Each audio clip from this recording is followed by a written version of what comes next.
میگن مغز بچه‌ها رو یه خونه 2 طبقه ببین که طبقه اولش کامله، دکور زدن، وسیله چیدن، ولی طبقه دومش ناتمامه با کلی میوه و کلنگ و اینجور چیزا.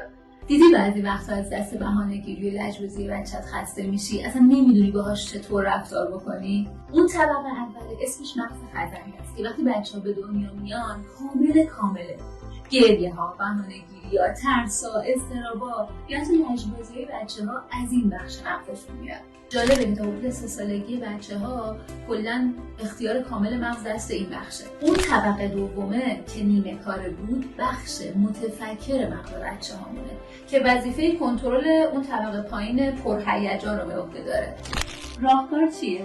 یاد بگیریم با شناخت ساختار مغز بچه‌هامون باهاشون رفتار کنیم. یک کتاب که خیلی ساده و روون و پر از مثال واقعی اینا رو توضیح داده، کتاب با من کودکان سخن بگوه. از اون کتابایی که به خودت میای می‌بینی نصف کتابو خوندی و اصلا متوجه گذشته زمان نشدی.